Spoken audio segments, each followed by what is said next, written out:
वसुंधरा के महारण में बीजेपी और कांग्रेस दोनों ही जोर आजमाइश में जुट चुके हैं।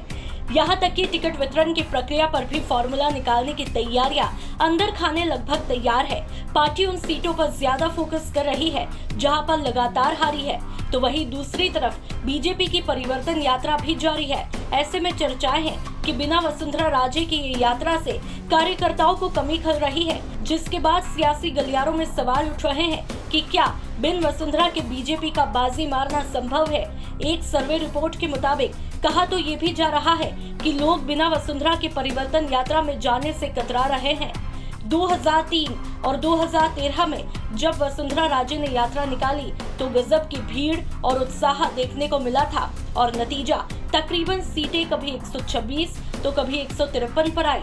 एक रिपोर्ट के मुताबिक बीजेपी राजस्थान के सभी 200 विधानसभा क्षेत्रों को कवर करते हुए परिवर्तन यात्रा निकाल रही है। हालांकि पार्टी कार्यकर्ताओं को पूर्व मुख्यमंत्री वसुंधरा राजे की कमी खल रही है और समझ नहीं पा रही है कि कोई प्रमुख चेहरा अभियान का नेतृत्व क्यों नहीं कर रहा है। बीजेपी कार्यकर्ताओं का कहना है कि राजे भीड़ खींचने वाली थी और अपनी रैलियों के दौरान कार्यकर्ताओं में प्रेरणा और उत्साह लाती थी। इन कार्यकर्ताओं ने बताया कि वे अलग अलग स्थानों पर इन यात्राओं में शामिल होने से कतरा रहे हैं। उनका दावा है कि उनका तथाकथित स्थानीय नेताओं से कोई संबंध नहीं है, क्योंकि पार्टी में एक चेहरे नहीं बल्कि कई चेहरे हैं जो कि आगे बढ़कर नेतृत्व कर रहे हैं। दरअसल राज्य के कई हिस्सों में पार्टी नेताओं को शर्मिंदगी का सामना करना पड़ा, क्योंकि रैलियों में भीड़ ही नहीं थी बल्कि खाली कुर्सियां ही सुर्खियां बन रही थी। जानकारी के मुताबिक पोखरण विधानसभा से गुलाब सिंह कहते हैं, जब पूर्व सीएम वसुंधरा राजे रैलियां करती थी तो चारों तरफ उत्साह होता था और महिलाएं भी शामिल होती थी।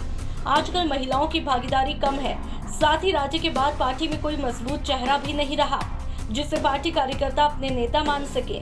इसलिए वरिष्ठ नेताओं को इस मोर्चे पर सोचना चाहिए और एक चेहरा लाना चाहिए जिसके पास पार्टी कार्यकर्ता अपने स्थानीय मुद्दों पर चर्चा करें। तो वहीं जानकारी के मुताबिक एक बीजेपी नेता का कहना है कि जब राजे यात्राएं निकालती थी तो महिलाएं अपने आप उनके साथ में जुड़ती थी। वह था राज्य और महिला मतदाताओं का जुड़ाव, जिसका वर्तमान में मौजूदा हालत में अभाव दिख रहा है।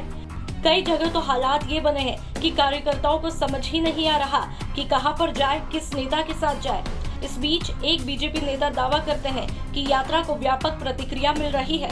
विपक्ष के नेता राजेंद्र राठौड़ का कहना है कि यह परिवर्तन संकल्प यात्रा लोगों को इस कांग्रेस के कुशासन से मुक्त कराने के लिए कार्रवाई का आह्वान है। इससे जबरदस्त प्रतिक्रिया मिल रही है, जिससे पता चलता है कि कांग्रेस सरकार दोबारा सत्ता में नहीं आएगी।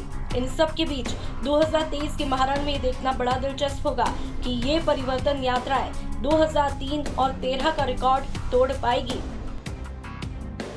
ब्यूरो रिपोर्ट, राजस्थान तक।